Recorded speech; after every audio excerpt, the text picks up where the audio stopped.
Cook with கோமாளில மிகப்பெரிய கான்ட்ரோவர்சியான ஒரு விஷயம் தான் மணிமேகலை, பிரியங்கா இவங்க 2 பேருக்கும் நடுவுல நடந்த சண்டை. இந்த சண்டைனால குக் வித் கோமாளிக்கு இனிமே நான் வரமாட்டேன் அப்படின்னு சொல்லிட்டு ஒரு கிளாரிஃபிகேஷன் வீடியோவும் போட்டாங்க மணிமேகலை. இதை தொடர்ந்து பார்த்தீங்கன்னா, நிறைய பேர் சோஷியல் மீடியாலையும் சரி, பழைய ஆங்கர்ஸும் சரி, மணிமேகலைக்கு நிறைய சப்போர்ட் பண்ணிக்கிட்டு இருந்தாங்க. இதனால பிரியங்காவுக்கு நிறைய நெகட்டிவிட்டியான ஒரு விஷயம் சோஷியல் மீடியால தொடர்ந்து வந்துகிட்டு இருக்கு. இந்த நிலைமையில பிரியங்கா கூட ஆங்கரா ஒர்க் பண்ண மாக்காப்பாட்ட இது குறித்து கேட்கும்போது, அவர் என்ன சொல்லியிருக்காருன்னு பார்த்தீங்கன்னா, 2 யானைக்கும் நடுவுல சண்டை. அதில ஏன் என்னைய நுழைச்சி விட்றீங்க? அது அவங்க பிரச்சனை. அது அந்த ஷோல நடந்த பிரச்சனை. அந்த ஷோக்கும் எனக்கும் எந்த ஒரு சம்மந்தமும் இல்ல. மத்தபடி பிரியங்கா எனக்கு ஒரு நல்ல ஒரு ஃப்ரெண்டு அப்படின்னு சொல்லிட்டு, பிரியங்காவுக்கும் சப்போர்ட் பண்ணாம, மணிமேகலைக்கும் சப்போர்ட் பண்ணாம, மாக்காப்பா ஒரு நடுநிலையான ஒரு விஷயத்த எடுத்திருக்காரு.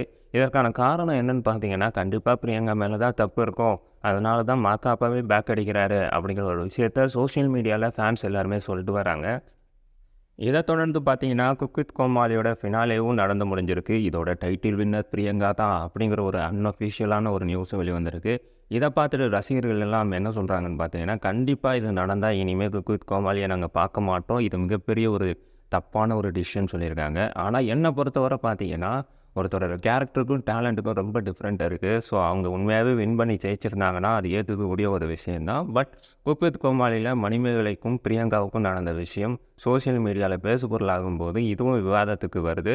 ஸோ அதுதானே ஒழிய மற்றபடி எந்த ஒரு விஷயமும் இல்லை. ஸோ இதை பற்றி நீங்கள் என்ன நினைக்கிறீங்க? அதை பற்றின கமெண்ட்ஸை கமெண்ட் செக்ஷனில் சொல்லுங்கள். இந்த வீடியோ பிடிச்சிருந்தால் லைக் பண்ணுங்கள், ஷேர் பண்ணுங்கள். மறக்காமல் நம்ம காஃபி கடை சேனலை சப்ஸ்கிரைப் பண்ணுங்கள்.